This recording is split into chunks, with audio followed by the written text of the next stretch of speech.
But overall, this industry is growing faster. The car is faster than pretty much any industry, any technology industry ever.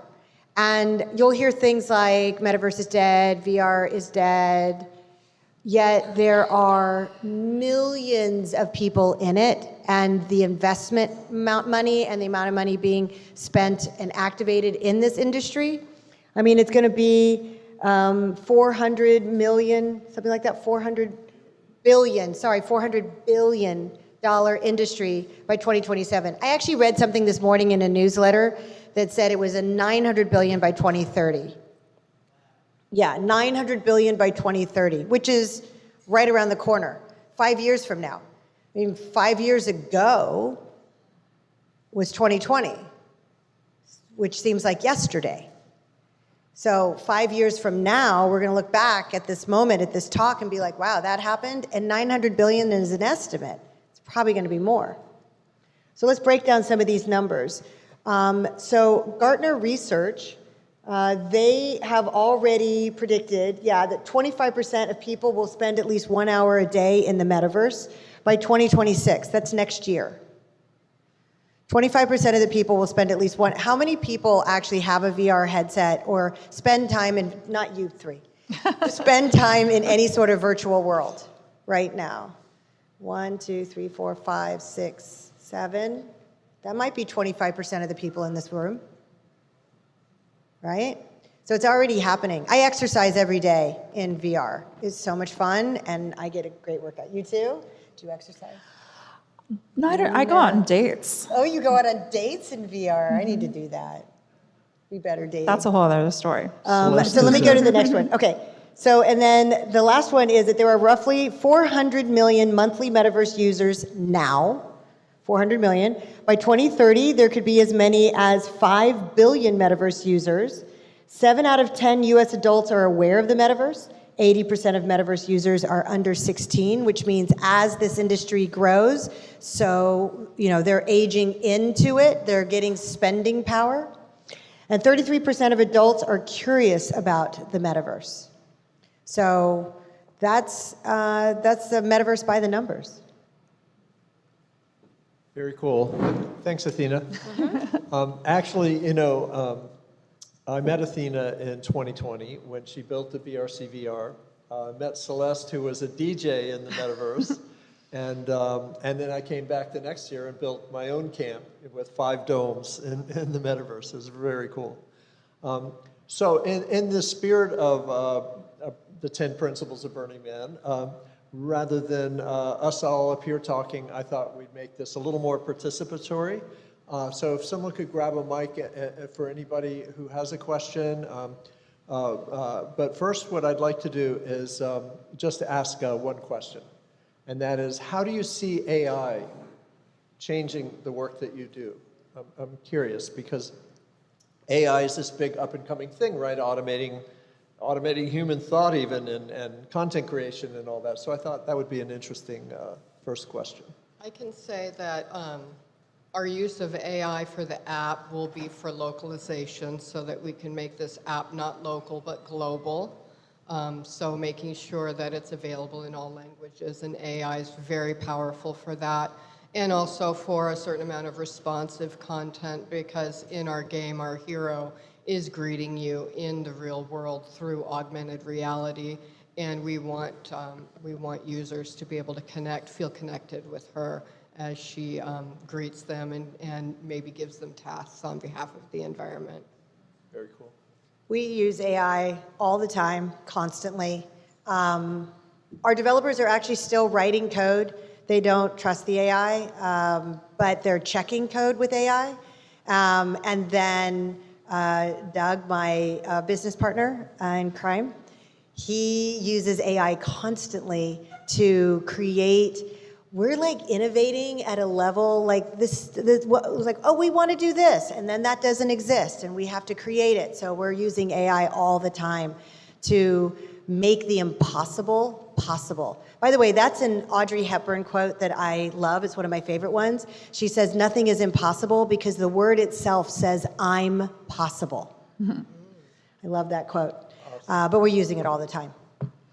My teams have not used AI as much until recently, but we have used it for deck creation and generative art, and some of the 3D world building tools like Unity and Unreal Engine are starting to use generative AI to create dream worlds, so you can give prompts to build 3D environments.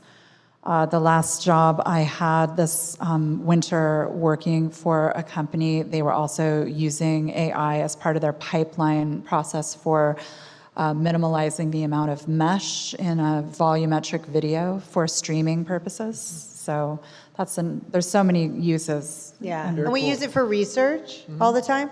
But I will say we are going to use it in a really interesting way, and this is on our forward-looking roadmap. It's impossible to actually have people in our app all the time, 24/7. And we know this as far as monitors and greeters, and we want people to be greeted and we want people to be able to ask questions. So we're actually going to develop AI NPCs. NPC is a non-player character. So there'll be an avatar in world that will not be humanoid, that will be identified as an AI, that when you come into the burner sphere, you'll be able to ask it any question about Burning Man, any question about any of the art, and any question you want about the functionality on the platform. And it will be trained on a language model, and we're collecting the knowledge now. If you ask it something outside of its knowledge base, it will tell you it's outside of the knowledge base, and it won't answer the question. But we are very excited about adding that in so people can interact with it. Very cool, very cool. I think we had a question in the back there. Okay. Is this on? Yeah, great. Yeah. Scott Feinberg from Topanga also. I'm a big fan of the dome work and the projections and the experiences I've had there. Thank you very much for doing that for so long. My question is around protopian storytelling, not like far-fetched fantasies, not weirdo stuff. What's your favorite? Are there any examples of hyper-real, imminent pathways to a better world told using VR, AI animation? I haven't found anything even proximately interesting yet. No, that's a great question. And you know, most sci-fi is very dystopian. Oh, Most yeah. stories about the future are very dystopian. So I don't know, anybody have a... I have a comment about dystopian storytelling. I think that visualizing the future as a dystopian storytelling world, it's all about world building, and that creates apathy. One of the things that I really examined in my storytelling and also the mobile game is the climate mental health right now is a mental health crisis. And it's because people feel a sense of hopelessness, especially young people, sense of hopelessness and helplessness in the world. And by telling stories that message them about hope and really amplify a hopeful future, and then empowering them with a tool to actually take action, then you're taking away both the hopelessness and the helplessness and positively impacting mental health in the world. Amen. Yeah. And I would say, you know, thank you.